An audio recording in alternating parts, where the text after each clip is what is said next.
Can you hear me? I can hear you loud and clear. Yeah, how you doing, brother? How are you, man? Oh my gosh. I am outstanding. Good to be alive. How about yourself? Good, man. I like your setup, the two lions with the crowns. I love it. Hey, I am the humble lion, you know? That's right. Gotta represent.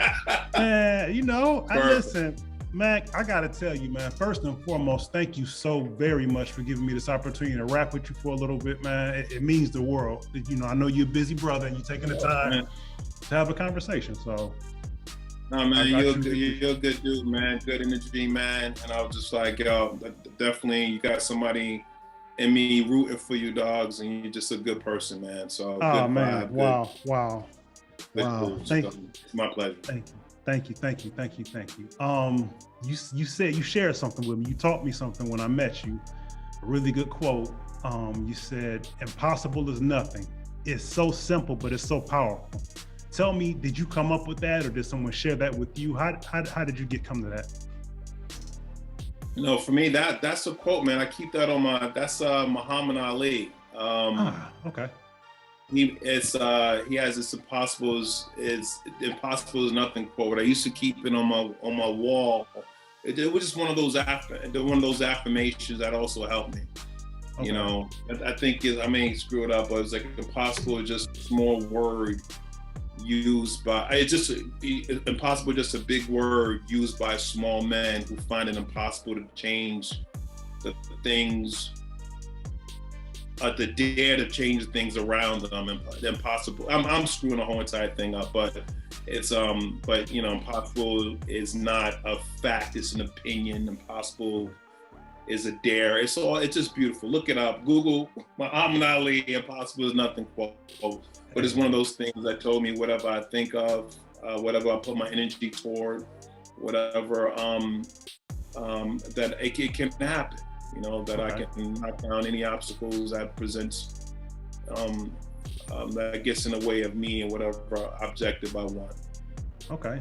Now that's interesting. It's a quote from Muhammad Ali, arguably the greatest boxer to ever do it. And then you got another man within yourself sharing that quote. So, I mean, I've heard a quote myself many times. I believe Les Brown said it, which is success leaves clues. So you being able to get that from Muhammad Ali and then implement it into your own life with the many things that you've done, and then sharing it with a brother like me. Hey, man, I can dig it 110%, Right. No, I don't know. Yeah, that's right. We talked about that. That came up. That's when it came up just organically. That was cool. Yeah, man.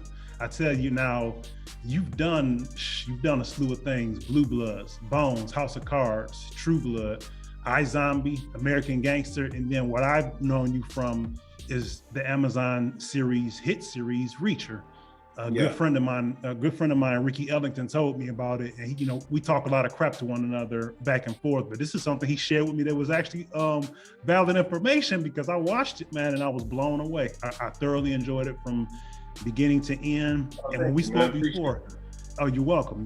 Thanks for putting out such good work. When we spoke before, I was just telling you about how, man, it would take for someone to speak to you the way I had the opportunity to, or people that know you, to understand how powerful of a performance you were as Finley, okay?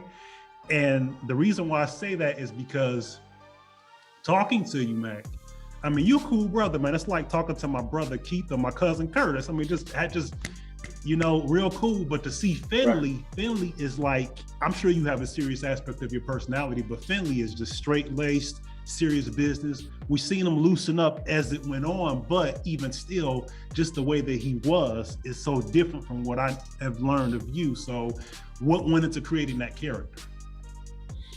Well, thanks for watching the show, man. Thanks for all the kind words about Finley and the performance. But yeah, he was definitely anybody who watched the series, without giving too much away, but he's this Harvard educated, tweed suit wearing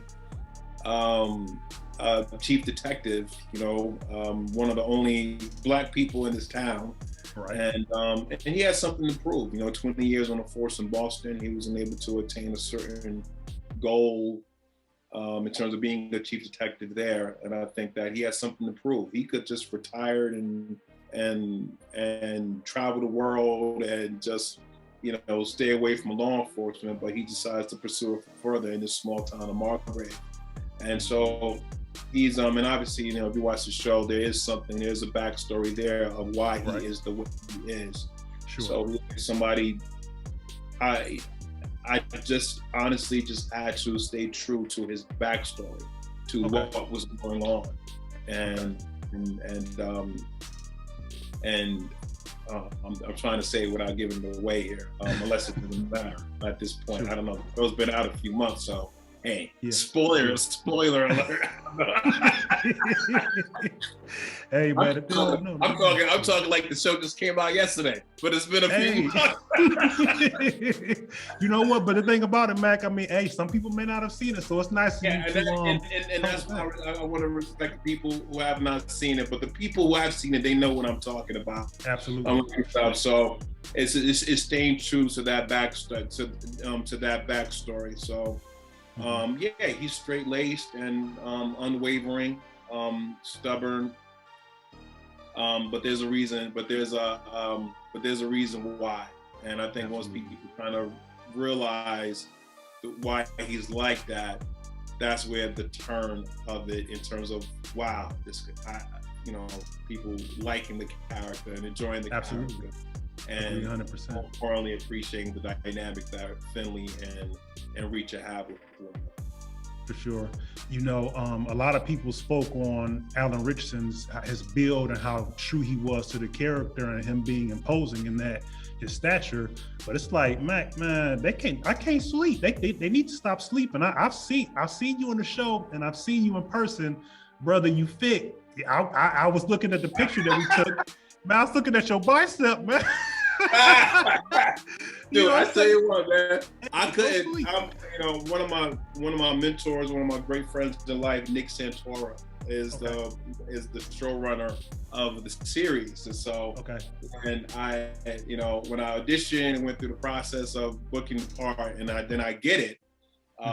It was one of those things where he was just like, "There's a joke at the end, which requires you not to lift a single weight. And you cannot work out or anything like." So I did that entire time, and I do stay fit. I do work out, but during the show, I didn't work out at all, man. I sat there. I was just doing cardio, because there's a joke in the last episode that I need to play, and it doesn't play if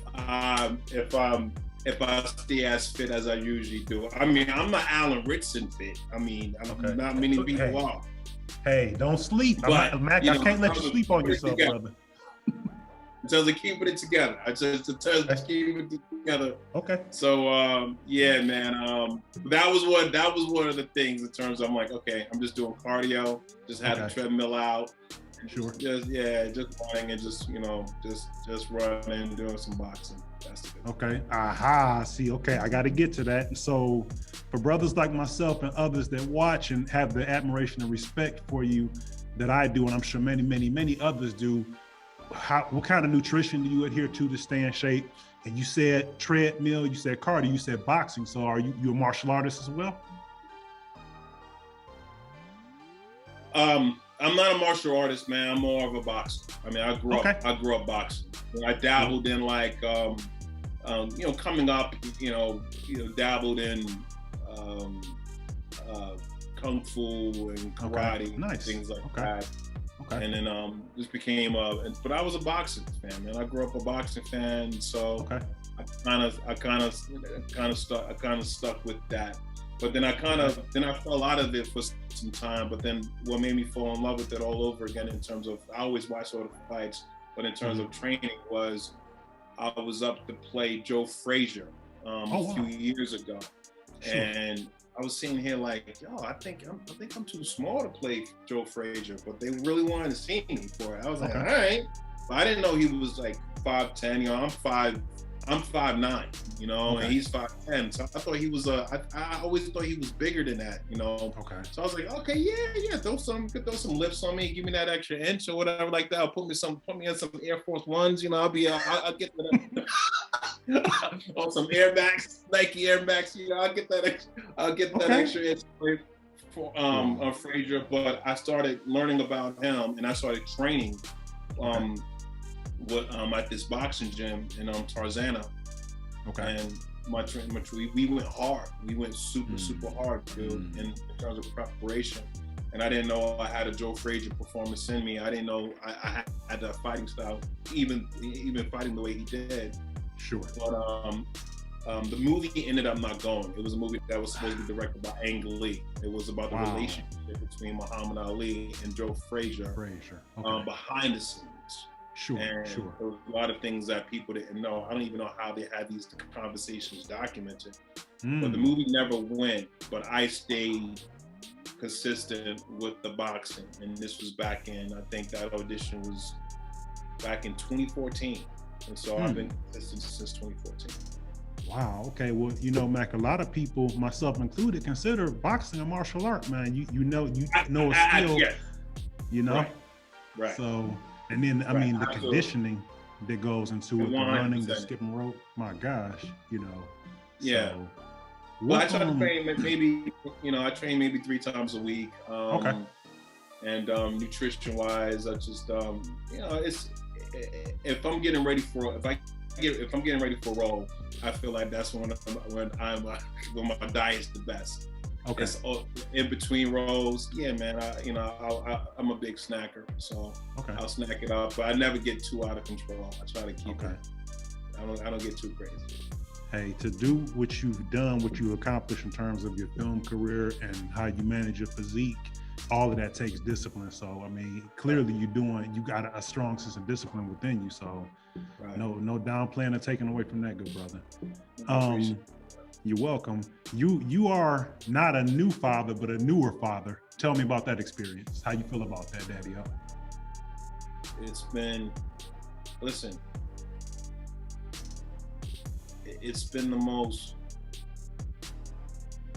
humbling,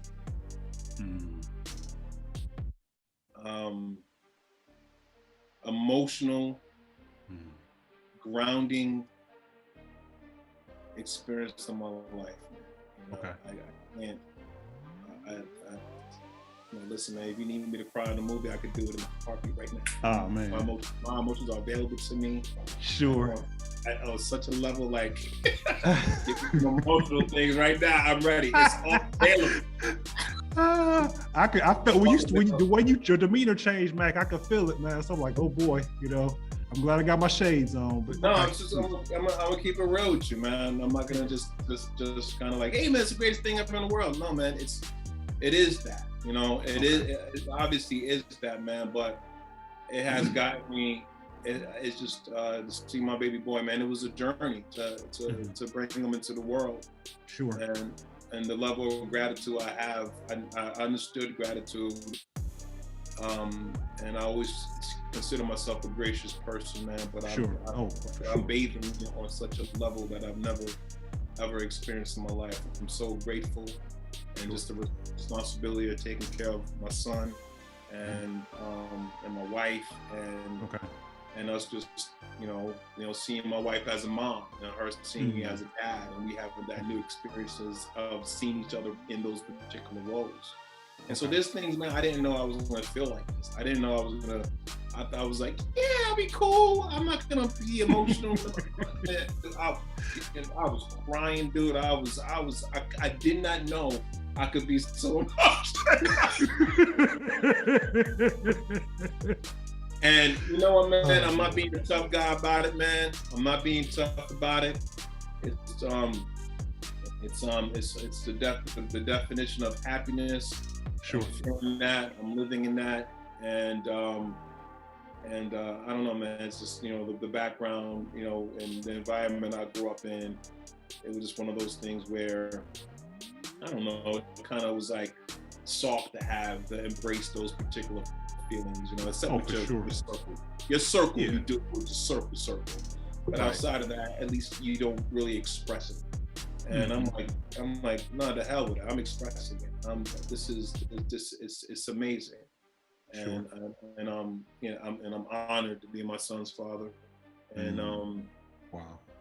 And I accept that responsibility with all my heart, man. You know, so I'm so grateful that that I'm in this new role. I'm like, this is the best role of my life. For sure. And I'm actually playing 24 hours a day, every second. Well, I appreciate you sharing that, man. Thanks for sharing that. And the thing about it, the stereotypical depiction of manhood is what you spoke on in terms of how we as men carry ourselves. So thank you for sharing that with me here, and for the people that are the men and women that are going to see this, you know, what I get out of it and being able to talk with you. And I can only imagine what your son is going to be privy to as well, man. So when you do things like that, you break that cycle. It's okay to express yourself. It doesn't make you, it makes you more of a man, actually, you know what I mean? But the way that we're taught and what we're exposed to through society, it kind of plays it against us sometimes. So a lot of times, unfortunately. But so I appreciate you sharing that with me for sure. Do you want any more children? Yeah, man. Yeah, we're hoping for number 2 soon. So okay. That's you know, that's what we're working on. You know, hopefully it's in the cards for us. But if it's not, we're happy with we're grateful for Apollo. This is okay. Well, congratulations to you now for Apollo, and congratulations in advance for what's coming. You know, I appreciate that, man. For sure. You're welcome. You're welcome. Now, you are creative in being an actor. Do you have other facets of creativity that we don't know about that you haven't shared yet? Yeah, not only am I'm an actor, but I'm also a director. I'm also a filmmaker. I spent a lot of time in, my filmmaking journey started off in post-production. So I was, working on, I was in the editing rooms of some classic Wu-Tang Clan music videos, Protect Your Necks, Mystery Johnson. Yeah, I worked at one of the oldest post-production houses in New York City called Liberty Studios, right there on like 26th Street and like 2nd or 3rd Avenue, somewhere around there.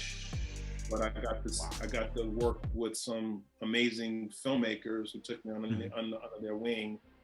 And yeah, we were shooting film. I remember we were shooting on the Bolexes and Aries. We were shooting 16 Super 16 and splicing on Steambacks. And it was just I feel like that experience made me a better director because I got to see what the final result, the final step of the process, which is post, And so I kind of learned the reverse of filmmaking. Usually you learn from producing to pre-production to production and then to post-production. I learned the other way around. Okay. And so I still edit to this day, and I still direct. I directed an episode by Zombie. I directed 5 feature films, and still have a lot of directing opportunities and down the pipeline. Okay. And I write, and I also train a lot of people. I got a lot of people coming up under me, and I believe in passing it on and giving other people the opportunity to direct and produce and edit and things like that. So there's a lot of people coming up that I'm so proud of that had dreams and aspirations of being in this industry, whether it's in front of the camera or behind the camera, and they're doing it.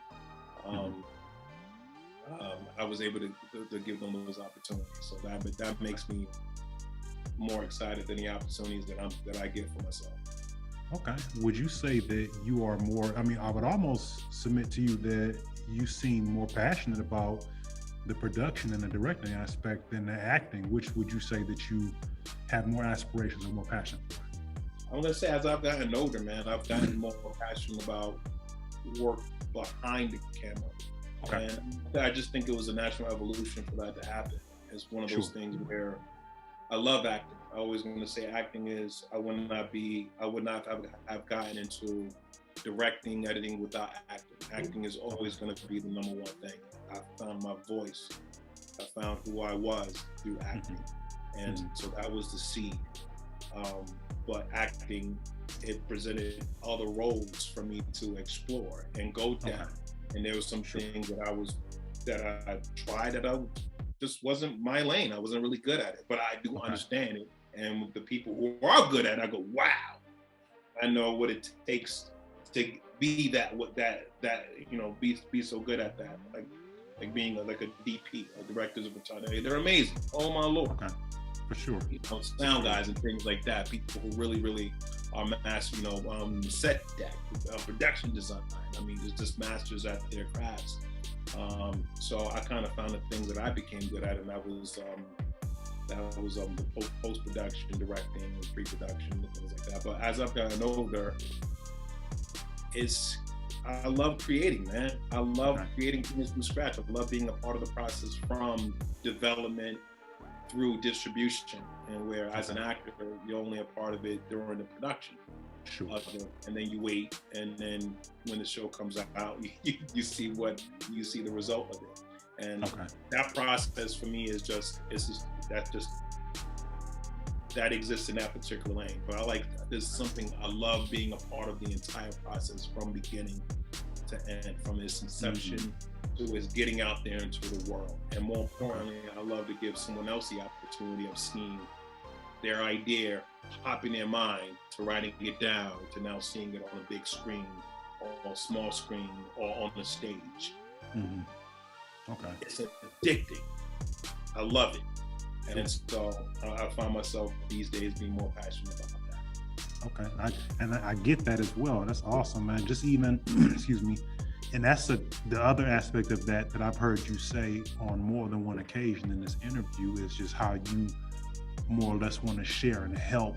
And unfortunately, that doesn't seem like it happens enough as it should.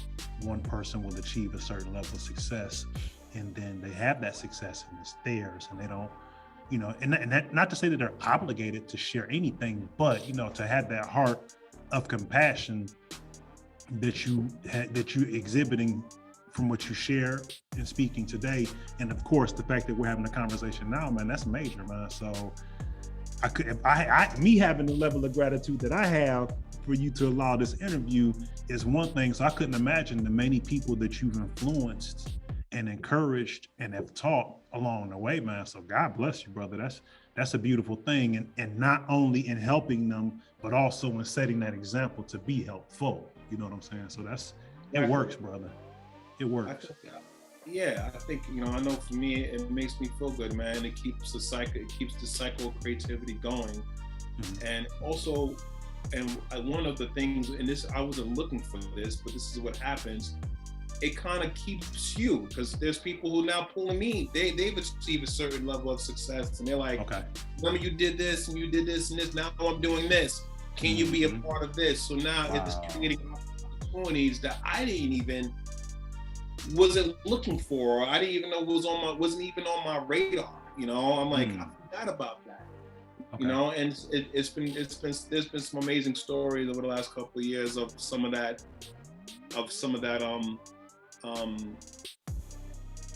energy being given back in that way that I did not expect it at all. And I didn't look at that as a reward at all. But the reward for me is that person accomplishing what they want to accomplish. But now, in terms of them paying it forward, and then it comes back to pay you, you go, oh, get out of here. I didn't think that was going to happen. I didn't do it for that reason, but thank you. That's nice. Absolutely. I'll take it. So anyway, it's just creating, it's just having this, creative tribe, it's a creative commune in the industry, spread out throughout the world, throughout the country. And, and everybody just keeping art alive. For sure. Now, in terms of aspirations, what would you say is your biggest aspiration as a filmmaker, director, and what would be your biggest aspiration as an actor? Okay, well, my biggest aspiration as an actor is to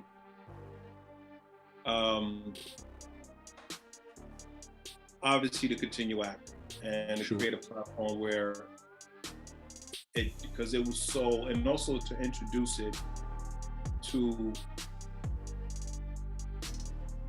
more people, You Okay. know, I'm especially kids in the inner city. Obviously, I'm a kid from the inner city, so I just have my affections for inner city kids because I understand I can relate to that. But it should be available to all kids, but I definitely want to make it available to inner city kids. Okay. Because it it changed my life. Sure. And so bringing programs, and I always want to have a theater company. And now what I'm working on a film studio right now. That's what I'm building. Nice. I'm actually in Waco. Over the summer, my business partner and I, we have an initiative in Waco, Texas, where we're building sound stages, theaters, and we're doing that. And the whole thing will give people opportunities to create and to act and introduce the arts to them. It's just not acting. It's singing. It's dancing. It's also visual artists. So it's creating a commune of all of that. So I'm actually in the process of doing that. So I go between Los Angeles and Waco, Texas, all the time. And that's people like, what are you doing in Waco? That's what I'm doing in Waco. That's what I'm building in Waco. And that community has embraced the vision and the idea of what we're doing. And then we have the support. We do need support. And that community rallied for the vision and are supporting us. That's what we're doing out there right now. So as an actor, it does bleed as a filmmaker as well. But as an actor, that's what I would like to do. And in doing that, it will create opportunities for whenever I want to act, whatever I want to do, I can just do it. Right. Sure. Because those projects are right there. As a filmmaker, it's for me, I just want to tackle personally every genre of film. I say one of my favorite filmmakers is Spielberg, because Spielberg is one of those directors who's done every single genre, in my opinion, successfully. And that's not to take away from the Scorsese's, the Spike Lee's, any of those directors or the M. Night Shyamalan's who I'm big fans of. But I'm like, I want to tackle every genre. I want to do thrillers. I want to do animation. I want to do sci-fi. I want to do biopics. I want to kind of do it all. And for me, that's just my thirst for expressing different parts of life and everything. So that's one of my goals. My goals is to tackle, as a filmmaker, is to tackle all of the different genres. Okay. Now, Mac, think about a time period in your life when you needed some encouragement. It could have been when you were 7, 13, 15, 19. If you could give yourself that encouragement that you needed at that particular age that you were, how old were you and what would the encouragement be? I would say if I can talk to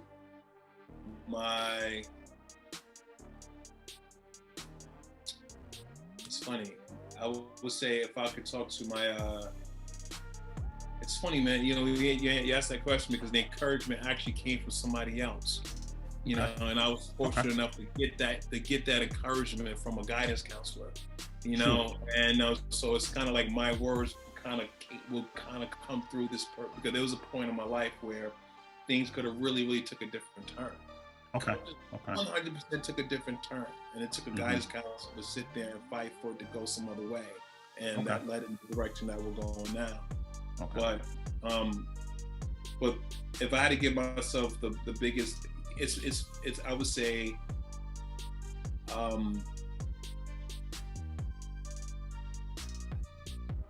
I would be more fearless. Be more fearless. And don't be afraid of taking more risk. And and it's okay to be you. You're enough.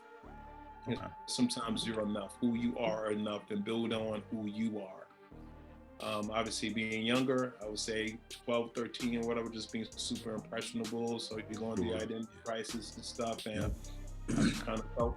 I'm on the block, and no one really cares about theater and musical theater movies. I was kind of felt alone in that, Okay. And I would sit there and tell myself to not doubt it, don't question it, revel in it. It's what you enjoy. It's what you love. And thankfully, during that time, I found like-minded people Sure. who loved theater like I did, Mhm. and and cinema like I did, and so yeah. But I think in that time, if I could tell myself to be, I think I had a lot of fear when I was a kid to take risks, and I think the things that I could have done at that age artistically would have been even more amazing if I had less fear. Okay. Okay. And I got another one for you. What word of encouragement would you share with somebody that's going through a tough time right now? Just a word of encouragement that would theoretically be applicable to a plethora of situations. What word of encouragement would you share? Word of encouragement, I would say, Yes, sir.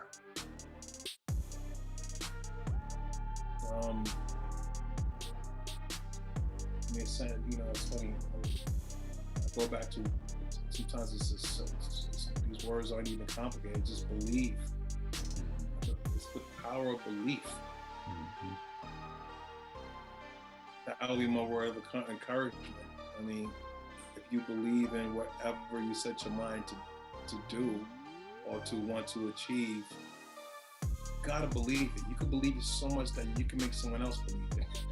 Absolutely. And fight for you. It's the power of belief.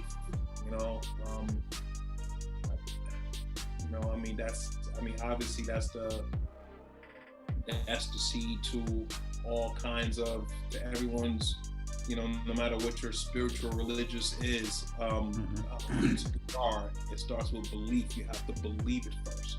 Absolutely. Before anything is born, you have to feel like you have to believe it first. Especially artistically, especially going through some hard times. I mean,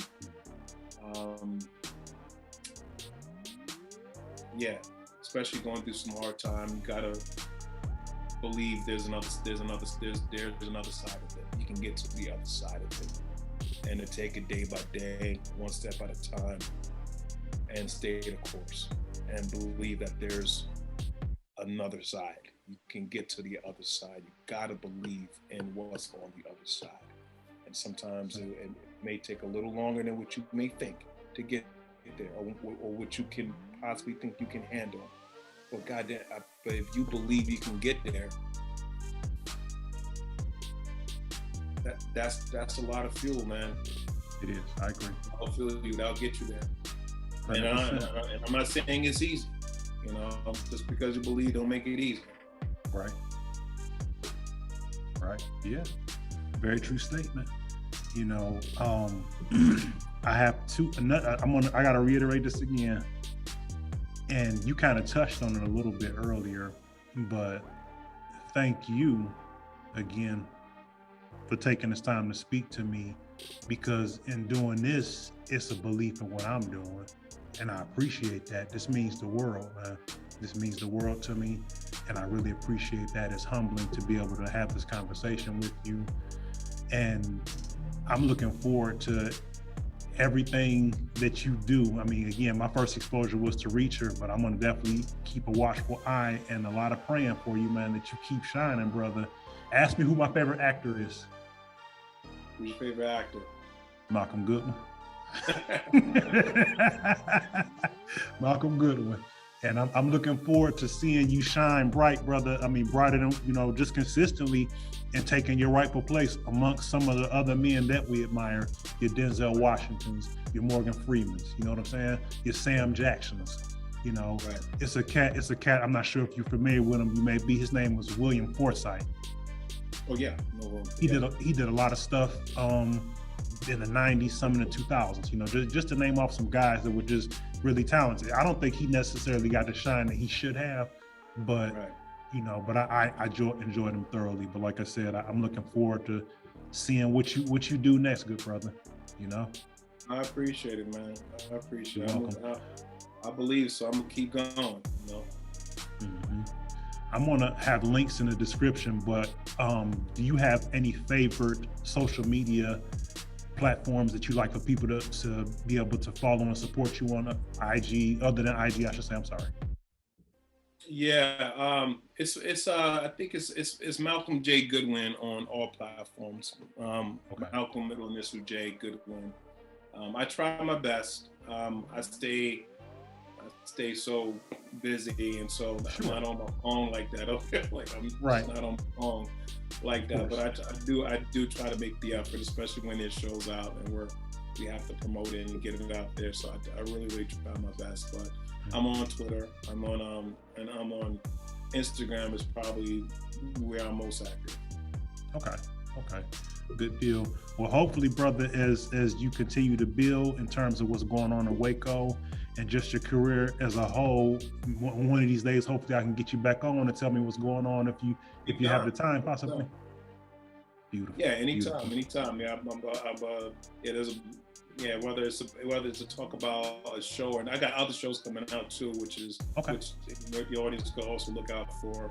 Just finished wrapping The Fall of the House of Usher. If anyone in the audience watched The Haunting of Hill House or The Haunting of Bly Manor, this is the third installment of that by the incredible Mike Flanagan. So there's quite a few things that I'm pretty excited about that should be available soon. Okay, good deal. I'll be looking forward to it, as well as everybody else will be looking forward to it. Malcolm, thank you again for taking the time to talk with me, and I will definitely touch bases with you in the future, and get you back on, when you have the time. Sounds good, bro. I appreciate it. Hey, take care of yourself. I appreciate you. All right. Thank you. All right, brother.